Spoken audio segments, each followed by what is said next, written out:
नमस्कार दोस्तों। तो इस वीडियो में टेस्ट सीरीज नंबर 5 है दृष्टि का, और जिसमें पर्यावरण और करंट अफेयर के प्रश्न हैं। तो देखिए, पहला प्रश्न लिखा हुआ है, विश्व पर्यावरण दिवस 2020 की थीम क्या थी। तो विश्व पर्यावरण दिवस 2020 की थीम जैव विविधता थी। विकल्प 20 का सही आंसर हो गया। लेकिन हम विश्व पर्यावरण दिवस के बारे में और क्या क्या जानते हैं। तो पहला पॉइंट तो ये जानते हैं कि प्रतिवर्ष 5 जून को मनाया जाता है। दूसरा पॉइंट ये कि ये 1974 से लगातार मनाया जा रहा है 5 जून को। तीसरा पॉइंट ये हो गया कि जिसके बारे में पढ़ रहे हैं, विश्व पर्यावरण दिवस 2020 की थीम जैव विविधता थी। इसकी मेज़बानी कौन कौन से देश ने की थी? कोलंबिया और जर्मनी। तो मैप पे जरूर लोकेट कर लीजिएगा, कोलंबिया और जर्मनी ने मेज़बानी की थी। जबकि 2021 के लिए अभी से ही नामित हो चुके हैं जिनको मेज़बानी करना है, और वो एक है हमारा प्यारा पड़ोसी जो है पाकिस्तान, और यूनेप यानी यूनाइटेड नेशन इन्वायरमेंट प्रोग्राम। ये दोनों मिल करके 2021 की मेज़बानी करेंगे। और 2021 की थीम क्या होगी? तो 2021 की थीम होगी पारिस्थितिकी बहाली। इसको इंग्लिश में बोल सकते हैं हम इकोसिस्टम रिस्टोरेशन। तो ठीक है, ये 5-6 फैक्ट हो गया। दूसरा क्वेश्चन, निम्नलिखित में से किस राज्य सरकार ने भारत का पहला ऑनलाइन अवशिष्ट विनिमय मंच लॉन्च किया है? तो निम्नलिखित में से ये जो राज्य हैं, इसमें से आंध्र प्रदेश सरकार ने भारत का पहला है इसलिए महत्वपूर्ण है, पहला ऑनलाइन अवशिष्ट विनिमय यानी एक्सचेंज मंच, एक्सचेंज प्लेटफॉर्म लॉन्च किया है। तो याद रखना है, आंध्र प्रदेश सरकार ने। कब किया था? ये वर्ल्ड इन्वायरमेंट डे के अवसर पर किया था, और पहला राज्य है ये। तीसरा क्वेश्चन है कि सूची 1 को 2 से मिलाना है। एक साइड है पक्षी अभ्यारण्य और दूसरे साइड हैं जिले। तो मैं सही सही मिला देता हूँ सिर्फ। वैसे तो इस सारे क्वेश्चन में आपको पता ही है कि एक भी अगर पता रहेगा तो हो जाएगा। जैसे देखिए, सूर सरोवर हमने पहले वाले टेस्ट में भी इसके बारे में चर्चा किया है। सूर सरोवर एक रामसर साइट के रूप में भी नामित किया गया है, जो कि उत्तर प्रदेश के आगरा में है। तो बी का 3 तो सीधा सीधा पता चल रहा है। तो बी का 3 एक ही ऑप्शन में है, विकल्प बी में। तो ऐसे ही आंसर हो गया, लेकिन फिर भी हम पढ़ देते हैं। तो ओखला जो है, ओखला नोएडा में है, और सूर सरोवर ये आगरा में है। उसके बाद फिर नेक्स्ट हो गया आपका 1 का 4। अच्छा हाँ, गौतम बुद्ध नगर को ही नोएडा यानी कहेंगे यहाँ पर। तो ओखला गौतम बुद्ध नगर में हो गया, और सूर सरोवर आगरा में हो गया। समन जो पक्षी अभ्यारण्य है, उस समन किस में है? समन पक्षी अभ्यारण्य मैनपुरी में है। और जो लास्ट बच गया लाख बहोशी कहाँ है? तो कन्नौज में है। फिर से बोल देता हूँ एक बार, ओखला पक्षी अभ्यारण्य गौतम बुद्ध नगर में है, सूर सरोवर पक्षी अभ्यारण्य आगरा में है, ये रामसर साइड भी है। समन पक्षी अभ्यारण्य ये मैनपुरी में है, और लाख बहोशी अभ्यारण्य कन्नौज में है। ठीक है। 4 नंबर, ब्लू फ्लैग समुद्र तटों के संदर्भ में निम्नलिखित कथनों पर विचार कीजिए। तो इसमें पहला कथन लिखा हुआ है, इन्हें विश्व का सबसे स्वच्छ समुद्र तट माना जाता है। तो बिल्कुल सही है। जिस समुद्र तट को ब्लू फ्लैग मिल जाता है वो विश्व के सबसे स्वच्छ समुद्र तट होते हैं। तो पहला कथन सही हो गया। दूसरा क्या लिखा हुआ है? तो इससे ऐसे हो गया कि जिसमें पहला नहीं है, जैसे विकल्प बी और विकल्प सी में पहला नहीं है, तो ये दोनों तो बिल्कुल नहीं होगा, यानी कि इसका सही आंसर ए और डी में ही कोई है। अब देखते हैं दूसरा क्वेश्चन लिखा हुआ है, अक्टूबर 2020 में भारत एकल प्रयास में 8 समुद्र तटों के लिए ब्लू फ्लैग प्रमाणन प्राप्त करने वाला विश्व का पहला देश बन गया है। तो ये पहला देश बन गया है, ये भी सही है। पहला देश है 8 ब्लू फ्लैग प्रमाणन प्राप्त करने वाला। तीसरा कथन क्या है? भारत विश्व का एकमात्र देश है जिसके पास ब्लू फ्लैग समुद्र तट है। तो ये कथन गलत है। अकेला ऐसा देश नहीं है, स्पेन है। स्पेन में तो सबसे ज़्यादा है, 566 ब्लू फ्लैग वाला समुद्री तट है। उसके बाद ग्रीस है, 515 शायद उसके पास है। और फिर फ्रांस आता है 395 ब्लू फ्लैग समुद्र तट के साथ। तो इसलिए भारत एकमात्र ऐसा देश नहीं है। तो इसलिए तीसरा कथन गलत हो गया। तो जिसमें 3 है वो गलत हो गया। तो ये देखिए, 30 बी और डी में दोनों में 3 है, तो गलत हो गया। इसका सही जो ऑप्शन है 1 है, यानी कि 1 और 2। अब जो नेक्स्ट है उसको छोड़ देते हैं, पढ़ते ही नहीं है इसमें। चलिए पढ़ देते हैं, इसमें पॉइंट लिखा हुआ है। तो 4 नंबर लिखा हुआ था, ब्लू फ्लैग तट प्रमाणन ग्लोबल ग्रीन ग्रोथ इंस्टीट्यूट द्वारा प्रदान किया जाता है। जी नहीं, बिल्कुल नहीं। ये भी जानना जरूरी है, महत्वपूर्ण है। इसका जो प्रमाणन दिया जाता है FEE के द्वारा दिया जाता है। ठीक है।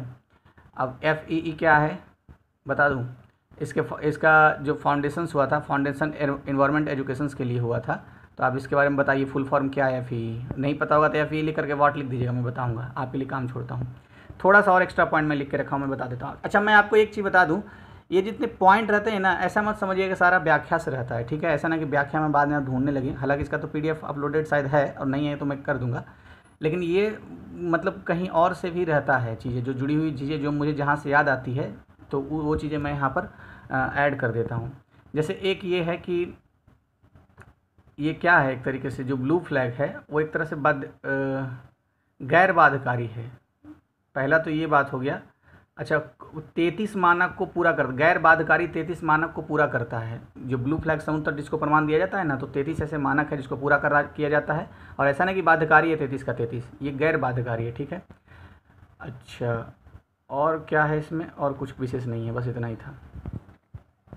नेक्स्ट देखते हैं, क्वेश्चन नंबर 5 है, बीटा विविधता शब्द किसे संदर्भित करता है? तो बीटा का मतलब क्या होता है? आपने सुना ही होगा, जैव विविधता को अल्फा विविधता, बीटा विविधता, गामा विविधता के रूप में पढ़ते हैं। आपने इन्वायरमेंट वाले में देखा ही होगा।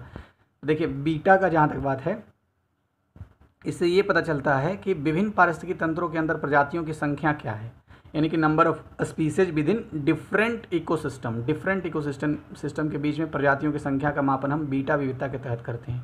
तो इसका सही विकल्प बी हो गया, ठीक है। अब थोड़ा मैं आपका रिवीजन करा देता हूँ। एक होता है अल्फ़ा, एक होता है बीटा, एक होता है गामा। तो जो अल्फ़ा होता है, एक निश्चित क्षेत्र में या निश्चित समुदाय में जो पारिस्थितिकी जैव विविधता है उसके बारे में पता करना होता है। उससे थोड़ा बड़ा होता है विविधता। इसमें विभिन्न पारिस्थितिकी यानी एक से अधिक पारिस्थितिकी तंत्रों के अंदर जो प्रजातियों की विविधता होती है उसको देखा जाता है।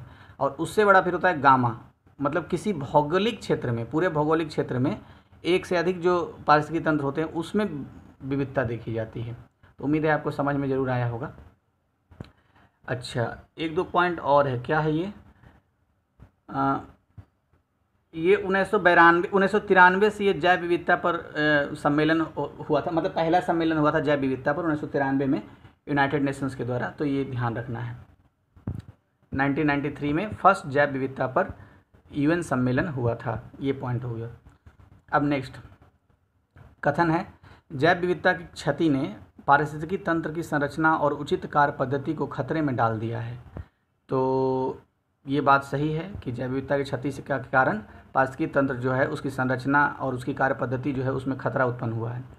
कारण क्या है इसके पीछे? पारिस्थितिकी तंत्र जैव विविधता की क्षति से जुड़े तनावों के साथ अनुकूलन करने में सक्षम नहीं होते हैं। तो देखिए, ये जो है ना कारण, ये गलत है। वो होते हैं कुछ हद तक, तो वो खुद ही पारिस्थितिकी तंत्र ऐसा होता है खुद ही मैनेज कर सकता है जो उसमें क्षति हुआ है, लेकिन तो ये पूर्णतः ऐसा नहीं है कि नहीं मैनेज कर सकता है। तो दूसरा कथन गलत हो गया, ठीक है। तो इसका क्या आंसर हो जाएगा? सी, ए सत्य है, आर गलत है। अच्छा, एक क्वेश्चन कभी कभी पूछा जाता है, जैव विविधता शब्द किसने दिया था? तो वाल्टर जी रोसेन ने दिया था, याद रखना है, वाल्टर जी रोसेन। और एक हमने करेंट अफेयर में भी पढ़ा था, वो मुझे याद आया, मैंने यहाँ लिखा था, जो भारत का पहला जैव विविधता संरक्षण प्राधिकरण खुला है वो कहाँ खुला है? चेन्नई में खुला है। तो याद रखना है ये।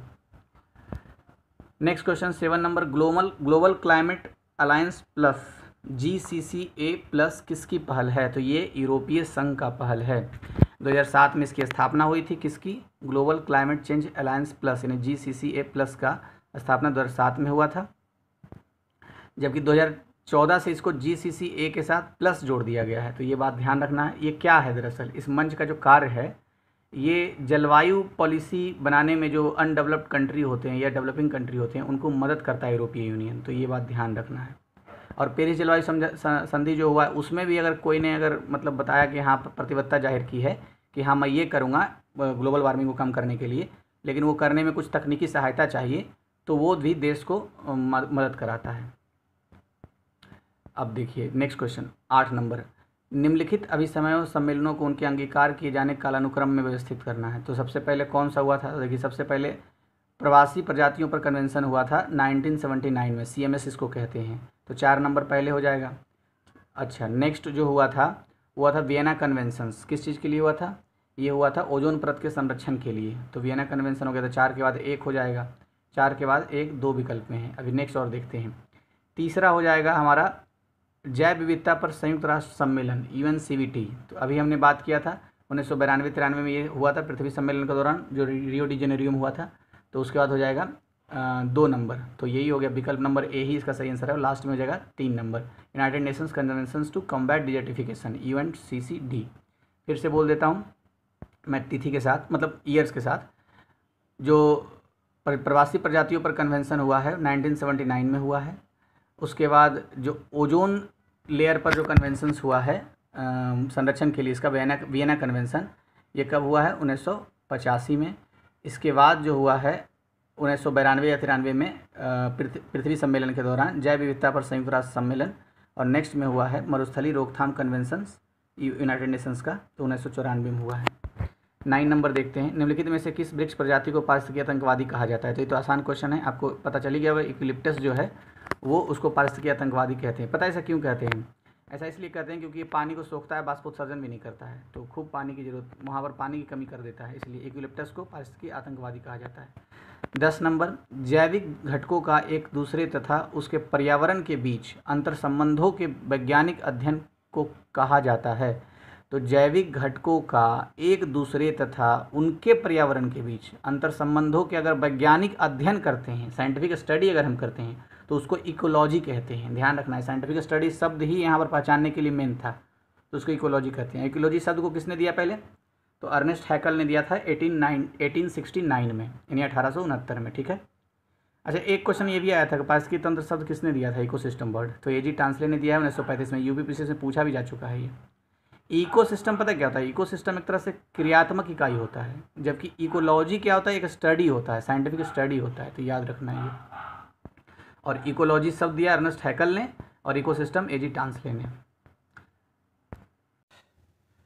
क्वेश्चन नंबर 11, निम्नलिखित में से कौन mother Teresa memorial award for social justice 2020 के विजेताओं में शामिल नहीं थे? तो जो सही है उसे देख लेते हैं।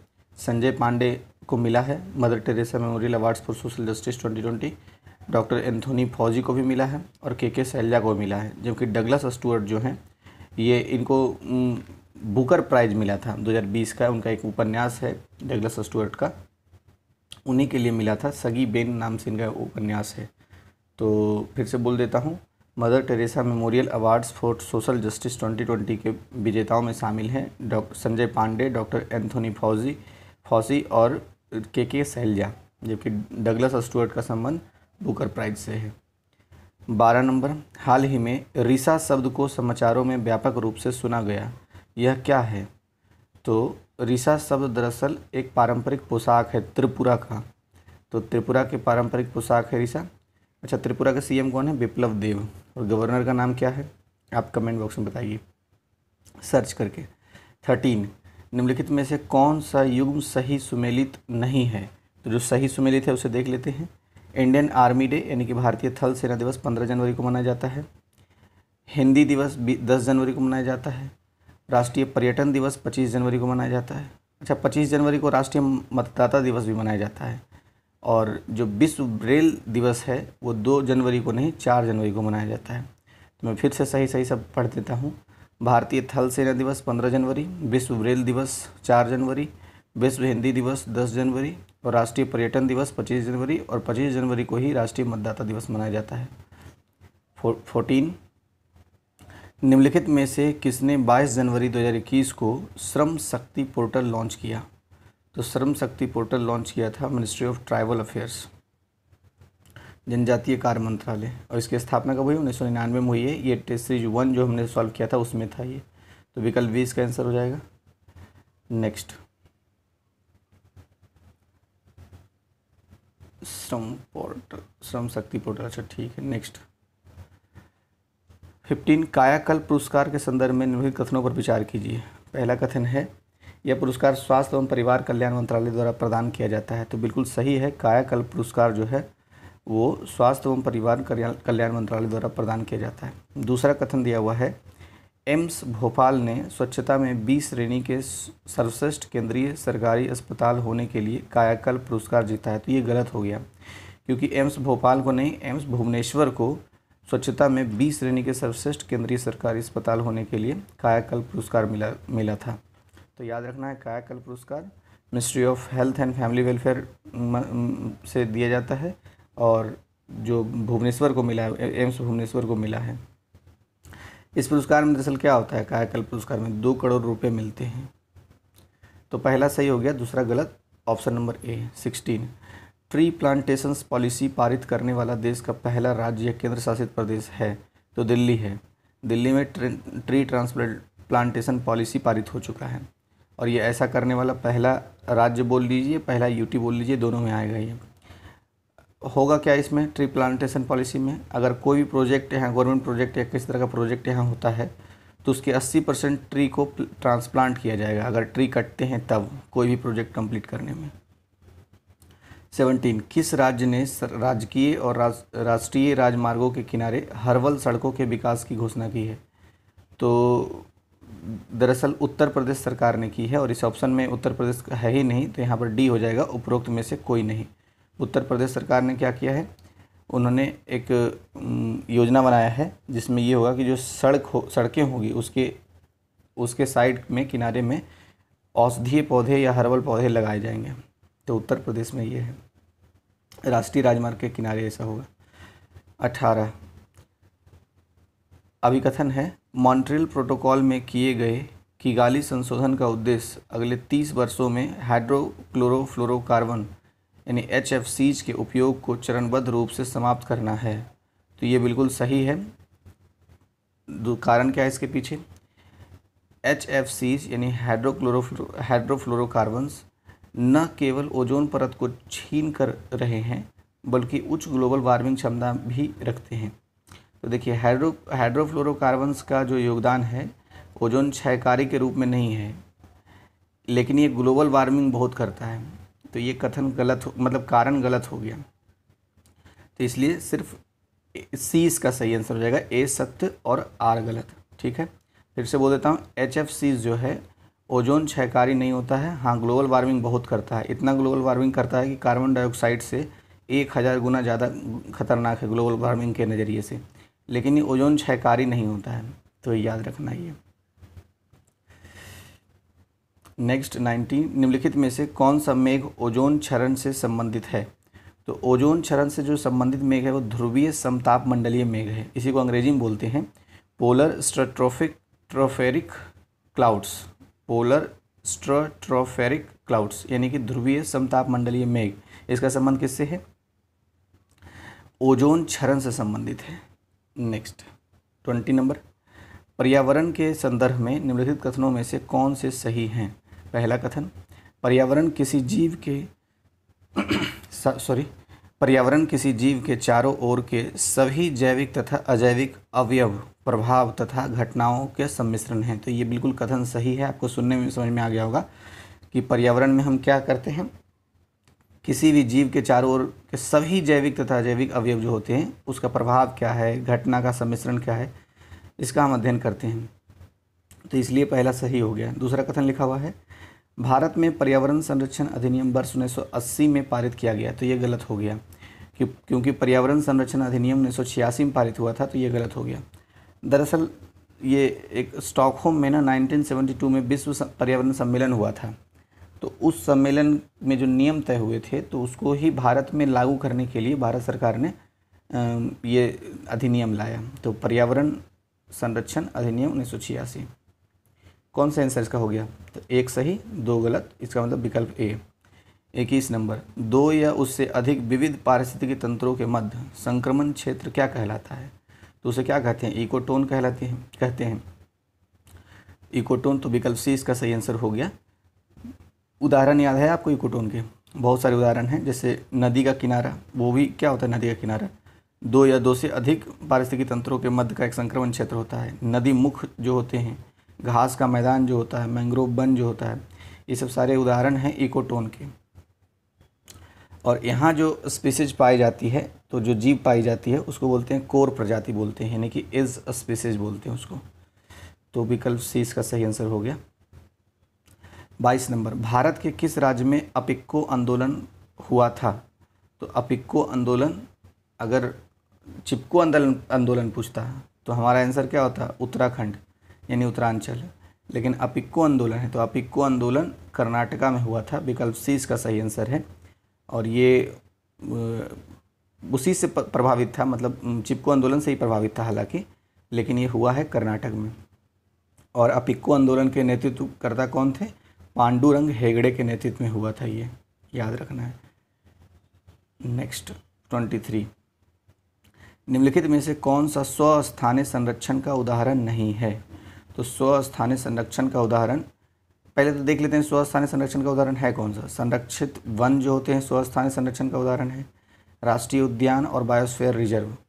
तो ये तीनों जो हैं, संरक्षित वन, राष्ट्रीय उद्यान, बायोस्फीयर रिजर्व, ये स्वस्थानीय संरक्षण का उदाहरण है। जबकि जो बॉटेनिकल गार्डन होता है वो स्वस्थानीय संरक्षण का उदाहरण नहीं है। ये बाह्य स्थानीय संरक्षण का उदाहरण है। तो विकल्प ए इसका सही आंसर हो जाएगा। इसके अलावा वन जीव अभ्यारण्य भी जो होता है ना, बायोस्फीयर रिजर्व, संरक्षित वन, राष्ट्रीय उद्यान और वन जीव अभ्यारण्य, ये भी स्वस्थानीय संरक्षण का उदाहरण है, जबकि बोटेनिकल गार्डन नहीं है। अच्छा, चिड़ियाघर क्या है बताइए, तो स्वस्थानीय या बाह्य स्थानीय है? तो कमेंट बॉक्स में बताइएगा चिड़ियाघर क्या है। 24, हिम तेंदुए के संदर्भ में निम्नलिखित कथनों पर विचार कीजिए। पहला कथन है, यह पर्वतीय पारिस्थितिकी तंत्र के स्वास्थ्य का सूचक है। तो बिल्कुल सही है। हिम तेंदुआ जो होता है वो पर्वतीय पारिस्थितिकी तंत्र जो होते हैं उसके स्वास्थ्य का सूचक होता है। दूसरा है, इसे IUCN लाल सूची में अति संकटग्रस्त के रूप में वर्गीकृत किया है। तो ये गलत हो गया। क्यों? क्योंकि इसे अति संकटग्रस्त न होकर के इसको सुभेद्य श्रेणी में वर्गीकृत किया गया है, जिसको अंग्रेजी में वल्नरेबल भी कहते हैं। तो ये दूसरा कथन गलत हो गया, पहला सही, विकल्प ए सही इसका हो गया। अच्छा, एक IUCN है, क्या क्या जानते हैं IUCN के बारे में हम? IUCN की स्थापना 1948 में हुई थी, अक्टूबर 1948 में। और IUCN के हेडक्वार्टर कहाँ है? ग्लैंड, स्विट्जरलैंड में है। और ये UN का अंग है कि नहीं है? नहीं है ये UN का अंग। नेक्स्ट 25, सतत विकास शब्द सर्वप्रथम किसके द्वारा परिभाषित किया गया था? तो सतत विकास शब्द जो है वो सबसे पहले पर्यावरण एवं विकास पर विश्व आयोग जो गठित हुआ था उसके द्वारा ही सतत विकास शब्द का सर्वप्रथम परिभाषा दी गई थी। दरअसल 1987 में ही ब्रेटलैंड रिपोर्ट जो आया था उसी रिपोर्ट में ये शब्द प्रयोग किया गया था पहली बार। और ये किसने किया था? पर्यावरण एवं विकास पर विश्व आयोग ने किया था सतत विकास। 26, सूची 1 को 2 से मिलाना है। चर्चित व्यक्ति हैं और पेशे हैं, तो मिला लेते हैं सही सही। माइकल किंडो जो हैं वो हॉकी प्लेयर हैं, यानी हॉकी खिलाड़ी हैं। और नरेंद्र चंचल जो हैं, नरेंद्र चंचल का संबंध भजन गायक से है, यानी कि सिंगर से या भजन गायक से हो गया। गुलाम मुस्तफ़ा खान ये म्यूजिशियंस हैं, संगीतज्ञ हैं। तो और नरेंद्र कुमार कौन है? ये माउंटेनर यानी कि पर्वतारोही हैं। फिर से बोलता हूँ, नरेंद्र कुमार पर्वतारोही हैं। गुलाम मुस्तफ़ा खान ये संगीतज्ञ हैं। नरेंद्र चंचल ये सिंगर यानी कि भजन गायक हैं। और माइकल किंडो ये हॉकी खिलाड़ी हैं। 27, लद्दाख की भाषा, संस्कृति और भूमि के संरक्षण पर गठित समिति के अध्यक्ष कौन होंगे? तो जी किशन रेड्डी, ये गृह राज्य मंत्री भी हैं, तो इनको ही अध्यक्ष बनाया गया है। लद्दाख की भाषा, संस्कृति और भूमि के संरक्षण पर एक समिति बनी है, उसके अध्यक्ष हैं ये जी किशन रेड्डी। और गृह राज्य मंत्री भी यही हैं भारत के अभी वर्तमान में। 28, 5 जनवरी 2021 को प्रधानमंत्री द्वारा उद्घाटित कोची मंगलुरु प्राकृतिक गैस पाइपलाइन की लंबाई कितनी है? देखिए, लंबाई पूछ दिया। वैसे ये क्वेश्चन बहुत महत्वपूर्ण है क्योंकि बार बार ये क्वेश्चन आ रहा है। तो जो कोची मंगलुरु प्राकृतिक गैस पाइपलाइन जो उद्घाटित हुआ है तो उसका जो लंबाई है वो 450 किलोमीटर है। और कहाँ से कहाँ तक है? मंगलुरु से कोची तक है। मंगलुरु ये कर्नाटका में है और कोची केरल में है। तो 450 किलोमीटर का है मंगलुरु से कोची। इसको ऐसे भी कर सकते हैं, कर्नाटक से केरल तक का है ये, ठीक है। और किसके द्वारा ये बनाया गया है? गेल द्वारा। नेक्स्ट, व्यय भी अगर पूछ ले तो व्यय हुआ है 3000 करोड़ रुपए खर्च। तो 450 किलोमीटर 3000 रुपये खर्च हुए हैं। मंगलुरु से कोची तक इसकी दूरी है 450 किलोमीटर। और ये बनाया गया किसके द्वारा? गेल के द्वारा। 29, हाल ही में भारत के कुछ राज्यों से एवियन फ्लू के मामले सामने आए थे। यह एवियन इन्फ्लुएंजा का कौन सा उप प्रकार है? तो एवियन इन्फ्लुएंजा का ये H5N8 है। तो याद रखना है H5N8। और ये घोषित किसके द्वारा किया गया है? राष्ट्रीय उच्च सुरक्षा पशु रोग संस्थान भोपाल द्वारा घोषित किया गया है ये avian influenza H5N8। 30 number, CoWIN app के संदर्भ में निम्नलिखित कथनों में से कौन सही है? पहला कथन है, यह ऐप कोविड-19 टीकाकरण कार्यक्रम के सुचारू कार्यान्वयन को सुनिश्चित करता है। दूसरा, यह ऐप गृह मंत्रालय के अधीन संचालित है। तो गृह मंत्रालय के अधीन संचालित है, तो ये दरअसल ये गलत हो गया। गृह मंत्रालय के अंतर्गत नहीं है, ये हेल्थ मिनिस्ट्री के अंतर्गत है, ministry of health and family welfare के अंतर्गत है। तो पहला कथन सही था, दूसरा कथन गलत, इसलिए विकल्प ए इसका सही आंसर हो गया। क्वेश्चन नंबर 31, पर्यावरण प्रदर्शन सूचकांक 2020 में भारत का कौन सा स्थान है? तो पर्यावरण प्रदर्शन सूचकांक में भारत का जो स्थान है वो 168वां है, 168th है। तो 168वां स्थान है हमारा पर्यावरण प्रदर्शन सूचकांक 2020 में। ठीक है, अब ध्यान सुनिएगा, एक सूचकांक आया था जलवायु परिवर्तन प्रदर्शन सूचकांक। तो जलवायु परिवर्तन प्रदर्शन सूचकांक के बारे में पूछे 2021 का, तो हमारा स्थान 10वां है, जो पहले 9वां था अब 10वां हो गया। और पर्यावरण प्रदर्शन सूचकांक 2020 का पूछे तो 168वां है। तो कन्फ्यूजन इसमें हो सकता है अगर क्वेश्चन इस एग्जाम में आया ऐसा तो फिर से बोल देता हूँ लास्ट में, पर्यावरण प्रदर्शन सूचकांक 2020 में हमारा स्थान 168वां है, जिसको एल विश्वविद्यालय और कोलंबिया विश्वविद्यालय द्वारा द्विवार्षिक स्तर पर संयुक्त रूप से बनाया जाता है। यानी पर्यावरण प्रदर्शन सूचकांक जो बनाता है वो एल विश्वविद्यालय और कोलंबिया विश्वविद्यालय, और 2 वर्ष पर निकलता है। इसमें हमारा स्थान 168वां है। ठीक है, और एक है जलवायु परिवर्तन प्रदर्शन सूचकांक, जलवायु, वो था पर्यावरण, ये है जलवायु। तो जलवायु वाले में हमारा स्थान 10वां है, जो पहले 9वां था। 2021 का ये रिपोर्ट है। नेक्स्ट 32, उत्तर प्रदेश की निम्नलिखित में से किस नदी में घड़ियाल को मई 2020 में उनके प्राकृतिक आवास में संरक्षण और सुरक्षा के लिए राज्य सरकार द्वारा छोड़ा गया था? तो ये दरअसल छोड़ा गया था घाघरा नदी में, तो इसलिए विकल्प ए इसका सही आंसर हो गया। अच्छा, एक दो चीज़ और है इसमें पॉइंट, जैसे ये घड़ियाल जो होता है स्वच्छ पानी में रहता है, तो ये पता भी चलता है कि घाघरा का जल इसका मतलब स्वच्छ है, स्वच्छ जल का संकेतक होता है घड़ियाल। अच्छा, IUCN में ये गंभीर रूप से लुप्त प्राय श्रेणी में ये लिस्टेड है, तो ये भी याद रखना है। IUCN के बारे में भी हमने पढ़ा था। कहाँ है IUCN का हेडक्वार्टर? इसकी स्थापना 1948 में हुई थी। हेडक्वार्टर के बारे में आपको कमेंट बॉक्स में बताने हैं। अब नेक्स्ट देखते हैं 33, राष्ट्रीय हरित अधिकरण के संदर्भ में निम्नलिखित कथनों पर विचार कीजिए। तो निम्नलिखित कथन पर क्या, पहला कथन लिखा हुआ है राष्ट्रीय हरित अधिकरण के बारे में, इसकी स्थापना वर्ष 2010 में हुई थी। तो एकदम सही है, 18 अक्टूबर 2010 को NGT की स्थापना हुई थी। NGT यानी कि नेशनल ग्रीन ट्रिब्यूनल, और इसी को हिंदी में बोलते हैं राष्ट्रीय हरित अधिकरण।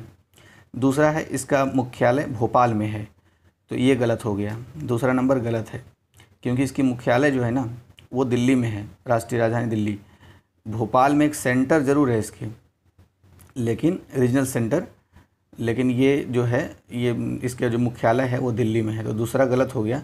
तो अगर एलिमिनेट करेंगे तो एक ही ऑप्शन से आपको पता चल जाएगा। देखिए 2 नंबर ए में भी है, सी में भी है और डी में भी है, तो तीनों एलिमिनेट हो गया, तो एक ही तो बचा बी नंबर, यही इसका सही आंसर हो जाएगा। लेकिन खैर आगे देख लेते हैं।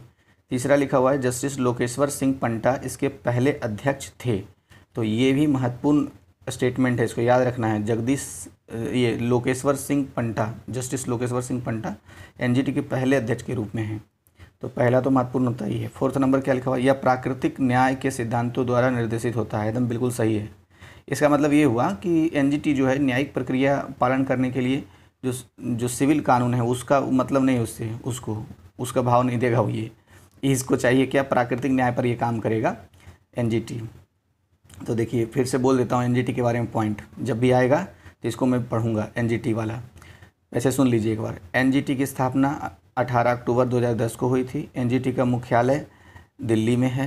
NGT के 4 रीजनल सेंटर्स हैं, भोपाल, पुणे और कोलकाता, चेन्नई। ठीक है, भापू कोचे ऐसे करके याद रख सकते हैं, भापू कोचे, यानी कि भोपाल, पुणे, कोलकाता, चेन्नई, ये 4 जगह रीजनल सेंटर्स के हैं। अच्छा, एक और ख़ास बात जो तीसरा पॉइंट है कि 6 महीने में इसको अनिवार्यता फैसला कर देना होता है। ठीक है, तो कितने हो गए, 4 पॉइंट हो गया। 5वां पॉइंट ये कि इसका अध्यक्ष सुप्रीम कोर्ट का कोई ना कोई ये रिटायर्ड जज ही बनेगा, तो 5 पॉइंट हो गया। 6 नंबर का पॉइंट तो यही है कि लोकेश्वर सिंह पंटा जो है वो पहले इसके NGT के अध्यक्ष रहे हैं। अच्छा, अभी कौन है, अभी हैं आदर्श कुमार गोयल, और ये प्राकृतिक न्याय पर काम करता है। आदर्श कुमार गोयल अभी हैं NGT के अध्यक्ष। 34 आंसर तो पहले बता दिया था, बी होगा। 34 में है निम्नलिखित में से कौन से ओजोन क्षयकारी पदार्थ हैं? तो देखिए ओजोन क्षयकारी पदार्थ में सारे हैं, हाइड्रोक्लोरोफ्लोरोकार्बन, मिथाइल क्लोरोफ्लोरोकार्बन, हैलोन और मिथाइल ब्रोमाइड, ये चारों क्या हैं, विकल्प डी हो जाएगा, ओजोन क्षयकारी पदार्थ हैं। अच्छा, ओजोन क्षरण को रोकने के लिए एक कन्वेंशन हुआ था, क्या नाम है उस कन्वेंशन का, ज़रा बताइएगा। तो कभी कभी पूछ देता है वो, कमेंट बॉक्स में बताइएगा। तो नेक्स्ट देखते हैं, वैसे इसका देख लिया होगा, यहाँ पर लिखा हुआ था ही। नेक्स्ट है अर्थ आवर आयोजित किया जाता है। तो अर्थ आवर किसके द्वारा आयोजित किया जाता है? अर्थ आवर आयोजित किया जाता है प्रकृति के लिए, और ये विश्व वन्यजीव कोष यानी WWF द्वारा आयोजित किया जाता है। तो इसका आंसर बी हो गया। अर्थ आवर क्या है? दरअसल मार्च के अंतिम शनिवार को 2007 से लगातार ऐसा किया जा रहा है। मार्च के अंतिम शनिवार को अर्थ आवर मनाया जाता है। 8:30 से 9:30 बजे जो रात है ना, 8:30 से 9:30 बजे रात तक जो गैर जरूरी लाइट होती है उसको बंद करके मनाया जाता है इसको। और WWF के बारे में दो बातें, इसका हेड क्वार्टर ग्लैंड में है और स्थापना इसका 1961 में हुआ था, जबकि IUCN की स्थापना हुआ था कहाँ, कब? 1948 में, 1948 में। और इसका हेड क्वार्टर भी ग्लैंड है स्विट्ज़रलैंड के, और IUCN का भी हेड क्वार्टर ग्लैंड ही है। और ग्लैंड कहाँ है? स्विट्ज़रलैंड में। 36 सूची 1 को 2 से मिलाना है। संगठन प्राधिकरण स्थापना वर्ष। तो मैं सीधा सही मिलान मतलब बता देता हूँ। वैसे इसका तरीका यही होता है कि अगर 1 2 भी आपको पता हो तो पहले एलिमिनेट करके जल्दी से बना करके फिर आगे बढ़ जाना है, समय भी तो बचाने हैं।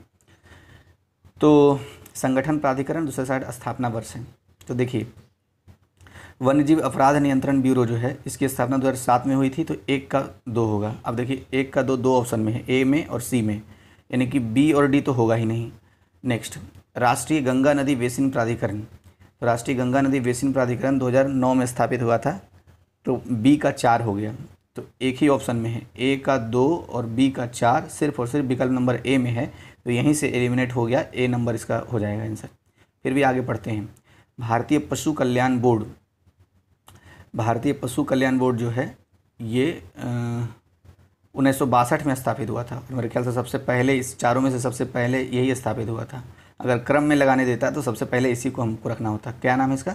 भारतीय पशु कल्याण बोर्ड, animal welfare board of India, 1962 में स्थापित हुआ था। भारतीय वन्यजीव ट्रस्ट। तो भारतीय वन्यजीव ट्रस्ट की स्थापना हुई थी 1998 में।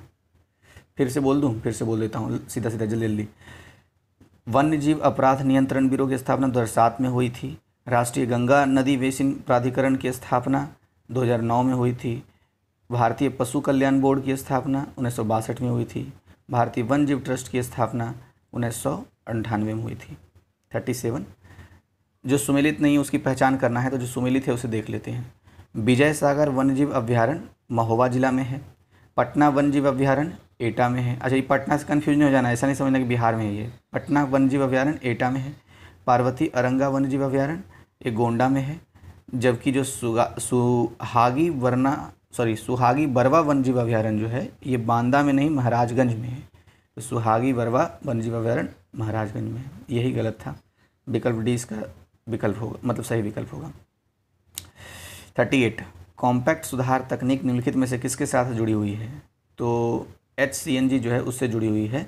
कॉम्पैक्ट सुधार तकनीक ऊर्जा से संबंधित है। 39 रंग रोगन विलायक तथा कोटिंग निम्नलिखित में से किस प्रदूषक के स्रोत हैं?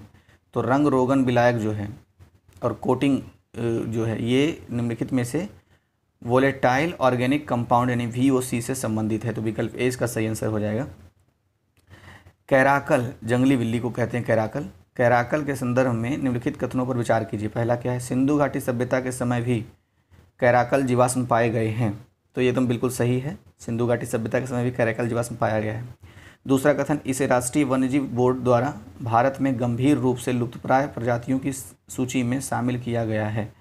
तो ये बिल्कुल सही है, लुप्तप्राय प्रजातियों की सूची में शामिल किया गया है।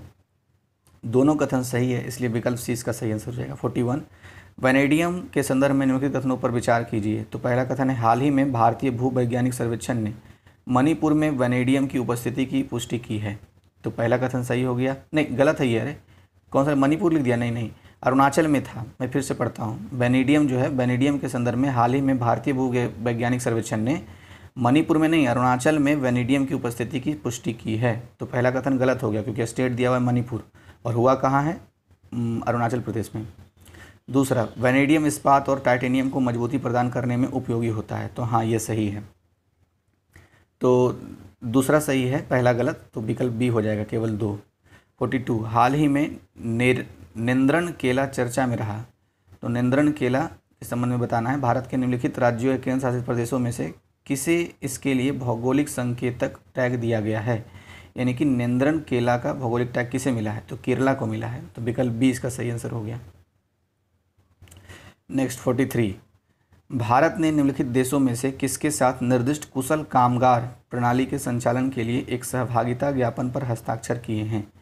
तो सहभागिता ज्ञापन पर हस्ताक्षर किया गया है जापान के साथ। विकल्प सी इसका सही आंसर हो जाएगा। 44, निम्नलिखित में से कौन सा संगठन वर्ल्ड इकोनॉमिक आउटलुक यानी कि WEO वर्ल्ड इकोनॉमिक आउटलुक प्रकाशित करता है। तो कई बार आ चुका है, IMF करता है, इंटरनेशनल मॉनेटरी फंड करता है। IMF की स्थापना कब हुई थी, बताइए कमेंट बॉक्स में। 45, 13 जनवरी 2021 को डोनाल्ड ट्रंप को दूसरी बार महाभियोग का सामना करना पड़ा। इस तरह वह अमेरिकी इतिहास में 2 बार महाभियोग का सामना करने वाले पहले अमेरिकी राष्ट्रपति बने हैं। निम्नलिखित में से किस वर्ष उन्हें पहली बार महाभियोग का सामना करना पड़ा था। तो पहली बार उन्होंने सामना किया था 2019 में, और अब फिर 2021 में भी सामना किया था महाभियोग का। ऐसा उनके साथ हुआ है, वो पहली बार, मतलब पहला ऐसा राष्ट्रपति कोई है जिसके खिलाफ 2 बार अभियोग ऐसे जारी किया गया है। तो विकल्प सी इसका सही आंसर हो गया। अभी कौन है राष्ट्रपति? जो बाइडेन, जो सबसे उम्रदराज राष्ट्रपति हैं अमेरिका के इतिहास में। 46, अभिकथन है, पर्यावरणीय प्रभाव आकलन पर्यावरणीय सरोकारों के साथ विकास गतिविधियों के सामंजस्य लक्ष्य को प्राप्त करने के लिए योजनाकारों के पास उपलब्ध उपकरणों में से एक है। तो थोड़ा लंबा लाइन दिया है, इसे गड़बड़ाना नहीं है, धीरे धीरे पढ़ने से समझ में आ जाता है कि हाँ ये कथन क्या है, सही है। दूसरा क्या है, देखिए मैं फिर से पढ़ देता हूँ। पर्यावरणीय प्रभाव आकलन पर्यावरणीय सरोकारों के साथ विकास गतिविधियों के सामंजस्य के लक्ष्य को प्राप्त करने के लिए योजनाकारों के पास उपलब्ध उपकरणों में से एक है। तो हाँ, बहुत सारे उपकरणों में से एक है। तर्क क्या है इसके पीछे? यह व्यवहार्यता रिपोर्ट तैयार करने की पहल के समय विकासात्मक गतिविधियों में पर्यावरणीय मुद्दों को एकीकृत करता है। तो बिल्कुल सही है। कथन कारण दोनों सही है स्वतंत्र रूप से, और दोनों व्याख्या भी करते हैं, इसलिए विकल्प ए इसका सही आंसर हो गया। 47, वैश्विक वन संसाधन मूल्यांकन 2020 के अनुसार भारत में कुल वैश्विक वन क्षेत्र का कितना भाग है? तो भारत में कुल वैश्विक वन क्षेत्र का पूछे तो 2% है, ठीक है। और ये वैश्विक वन क्षेत्र के पता किससे, कौन सी संस्था जानकारी देती है इसकी? FAO। आपको पता है ये फूड एंड एग्रीकल्चर ऑर्गेनाइजेशन होता है, FAO का फुल फॉर्म। तो FAO के द्वारा ये जारी किया जाता है आंकड़ा, और इसके हिसाब से भारत में दुनिया के जितने वन हैं उसका 2% है, ठीक है। अब आगे देखते हैं, मतलब 2% भाग पर वन है। नेक्स्ट है 48 में, निम्नलिखित में से किस देश ने विश्व का सबसे बड़ा सौर वृक्ष विकसित किया है? तो ये भारत किया है। वेस्ट बंगाल में दुर्गापुर जगह है, वहीं आवासीय कॉलोनी में विश्व का सबसे बड़ा सौर वृक्ष विकसित किया है वहाँ पे। अच्छा, एक क्वेश्चन और याद आ रहा है, भूतापीय विद्युत परियोजना, भारत में पहली भूतापीय विद्युत परियोजना कहाँ अभी स्थापित होने वाली है? ये पूगा घाटी लद्दाख में वहाँ स्थापित होने वाली है ONGC के सहयोग से। अच्छा, एक क्वेश्चन और है, विश्व का प्रथम ऊर्जा द्वीप की परियोजना को मंजूरी किसने दी है? कौन से देश ने? डेनमार्क ने दी है। तो ये सब क्वेश्चन बड़ा इंपॉर्टेंट लग रहा है, क्योंकि बार बार मिल जा रहा है, जहाँ देख रहा हूँ वहीं मिल जा रहा है ये। 49, मुकुर्थी राष्ट्रीय उद्यान में निम्नलिखित में से कौन सी की स्टोन प्रजाति पाई जाती है? तो की स्टोन प्रजाति पाई जाती है मुकुर्थी में नीलगिरी ताहर, ठीक है। टोडस जनजाति भी यहीं रहती है, नीलगिरी ताहर, और ये कहाँ है? तमिलनाडु के पश्चिमी घाट में है। तो विकल्प बी इसका सही आंसर हो गया। मुकुर्थी राष्ट्रीय उद्यान तमिलनाडु के पश्चिमी घाट में है, और टोडस जनजाति भी यहीं पर पाई जाती है। नीलगिरी ताहर जो है ये क्या है? की स्टोन प्रजाति है इस उद्यान का। आपके लिए प्रश्न ये है कि की स्टोन प्रजाति किसे कहते हैं? इसका जवाब आपको मन में रिवीजन कर लेना है, नहीं लिखने, कमेंट नहीं करने हैं, मन में रिवीजन कर लेना है। 50 नंबर, हाल ही में भारत वन स्थिति रिपोर्ट के अनुसार वन क्षेत्र के घटते क्रम में निम्नलिखित वर्गों की व्यवस्था कीजिए। तो देखिए, घटते क्रम में करना है तो सबसे ज़्यादा जो है 9.38% के हिसाब से मध्यम सघन वन है भारत में, ठीक है। तो 2 नंबर पहले हो जाएगा। उसके बाद ओपन फॉरेस्ट है 9.26%। सबसे लास्ट में अति सघन वन जो हैं 3% मात्र हैं। तो 2, 3, 1 हो जाएगा। कहाँ है 2, 3, 1? 2, 3, 1 विकल्प डी में है, तो डी इसका ऑप्शन हो जाएगा। ठीक है, वीडियो कैसा लगा ज़रूर बताइए।